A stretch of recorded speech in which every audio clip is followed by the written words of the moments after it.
নমস্কার। শুরু করলাম আজকের আলোচনা। জ্ঞানীর মতে অসংখ্য অবতার। ঠাকুর একবার শ্রী বৃন্দাবন দর্শনে গেছিলেন এবং ভক্তদের উদ্দেশ্যে কিছু কথা বলেছিলেন। তীর্থ কেন? ঠাকুর বললেন, জ্ঞানীরা নিরাকার চিন্তা করে, তারা অবতার মানে না। অর্জুন শ্রীকৃষ্ণকে স্তব করছেন, তুমি পূর্ণ ব্রহ্ম। কৃষ্ণ অর্জুনকে বললেন, আমি পূর্ণ ব্রহ্ম কিনা দেখবে এসো। এই বলে একটা জায়গায় নিয়ে গিয়ে বললেন, তুমি কি দেখছো? অর্জুন বললে, আমি এক বৃহৎ গাছ দেখছি, তাতে থলে থলে কালো জামের মতো ফল রয়েছে। কৃষ্ণ বললেন, আরও কাছে এসে দেখো দেখি। ও থলো থলো ফল নয়, থলো থলো কৃষ্ণ অসংখ্য ফলে রয়েছে, আমার মতো। অর্থাৎ সেই পূর্ণ ব্রহ্মরূপ বৃক্ষ থেকে অসংখ্য অবতার হচ্ছে যাচ্ছে। কবির দাসের নিরাকারের উপর খুব ঝোঁক ছিল। কৃষ্ণের কথায় কবির দাস বলতো, ওকে কি ভজবো? গোপীরা হাততালি দিত আর উনি বানর নাচ নাচতেন।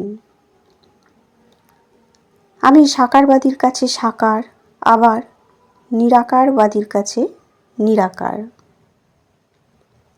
মণি তখন বললেন, যার কথা হচ্ছে তিনিও ঈশ্বর, যেমন অনন্ত, আপনিও তেমনি অনন্ত, আপনার অন্ত পাওয়া যায় না। ঠাকুর হেসে বললেন, তুমি বুঝে ফেলেছ। কি জানো? সব ধর্ম একবার করে নিতে হয়, সব পথ দিয়ে চলে আসতে হয়। খেলার ঘুঁটি সব ঘর না পার হলে কি চিকে উঠে? ঘুঁটি যখন চিকে উঠে, কেউ তাকে ধরতে পারে না। মণি বললেন, আজ্ঞা হাঁ। ঠাকুর আবার বললেন, যোগী দুই প্রকার, বহুতক আর কুটিচক। যে সাধু অনেক তীর্থ করে বেড়াচ্ছে, যার মনে এখনো শান্তি হয় নাই, তাকে বহুতক বলে।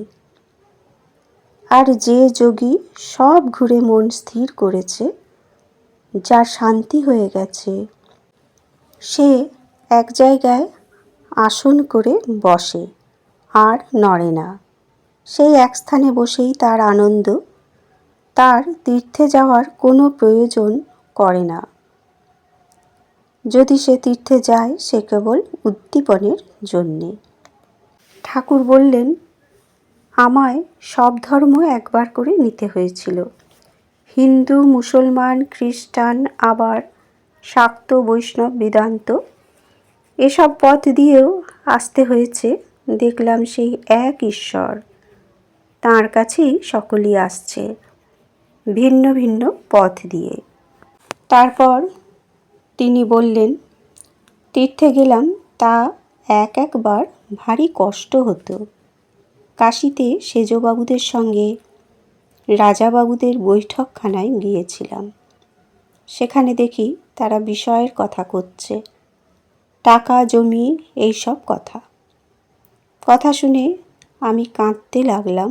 বললাম, মা, কোথায় আনলি? দক্ষিণেশ্বরে যে আমি বেশ ছিলাম। পায়ের আগে দেখলাম সেই পুকুর, সেই দূর্বা, সেই গাছ, সেই তেঁতুল পাতা। কেবল তফাৎ পশ্চিমে লোকের ভুসির মতো বাহ্য।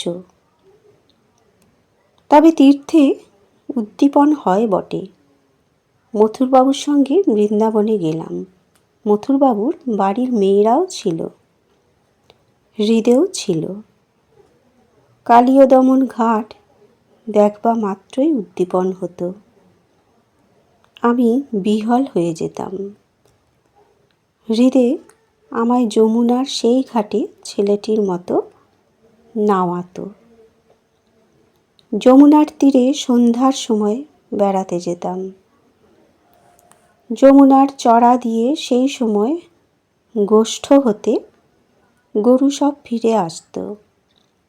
দেখবা মাত্র আমার কৃষ্ণের উদ্দীপন হলো। উন্মত্তের ন্যায় আমি দৌড়াতে লাগলাম, কৃষ্ণ কই, কৃষ্ণ কই, এই বলতে বলতে। পালকি করে শ্যামকুণ্ড রাধাকুণ্ডের পথে যাচ্ছি। গোবর্ধন দেখতে নামলাম। গোবর্ধন দেখবা মাত্রই একেবারে বিহল। দৌড়ে গিয়ে গোবর্ধনের উপরে দাঁড়িয়ে পড়লুম আর বাহ্যশূন্য হয়ে গেলাম। তখন ব্রজবাসীরা গিয়ে আমায় নামিয়ে আনে।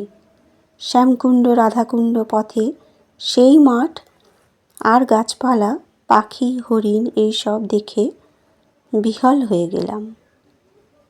চোখের জলে কাপড় ভিজে যেতে লাগলো। মনে হতে লাগলো, কৃষ্ণ রে, সবই রয়েছে, কেবল তোকে দেখতে পাচ্ছি না। পালকির ভিতরে বসে কিন্তু একবার একটি কথা কইবার শক্তিও নাই। চুপ করে বসে। হৃদে পালকির পিছনে আসছিল। বিয়ারাদের বলে দিল, খুব হুঁশিয়ার। গঙ্গামাই বড় যত্ন করত, অনেক বয়স। নিধুবনের কাছে কুটিরে একলা থাকত। আমার অবস্থা আর ভাব দেখে বলতো, ইনি সাক্ষাৎ রাধা দেহ ধারণ করে এসেছেন। আমায় দুলালি বলে ডাকত। তাকে পেলে আমার খাওয়া দাওয়া, বাসায় ফিরে যাওয়া সব ভুল হয়ে যেত। হৃদে একদিন বাসা থেকে খাবার এনে খাইয়ে যেত। সেও খাবার জিনিস তয়ের করে খাওয়াত। গঙ্গামাইর ভাব হতো। তার ভাব দেখবার জন্য লোকের মেলা হতো। ভাবেতে একদিন হৃদের কাঁধে চড়েছিল। গঙ্গামাইয়ের কাছ থেকে দেশে চলে আসবার আমার ইচ্ছে ছিল না। সব ঠিকঠাক, আমি সিদ্ধ চালের ভাত খাবো। গঙ্গামাইয়ের বিছানা ঘরের এদিকে হবে, আমার বিছানা ওদিকে হবে। সব ঠিকঠাক। হৃদে তখন বললে, তোমার এত পেটের অসুখ কে দেখবে? গঙ্গামাই বললে, কেন? আমি দেখব, আমি সেবা করব। হৃদে এক হাত ধরে টানে আর গঙ্গামাই এক হাত ধরে টানে।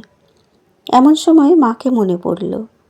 মা সেই একলা দক্ষিণেশ্বরে, কালীবাড়ির নবতে। আর থাকা হলো না। তখন বললাম, না, আমায় যেতে হবে। বৃন্দাবনের বেশ ভাবটি নতুন যাত্রী গেলে ব্রজ বালকেরা বলতে থাকে, হরি বলো, গাঁঠরি খোলো। বন্ধুরা, আজকের আলোচনা এ পর্যন্তই। ধন্যবাদ।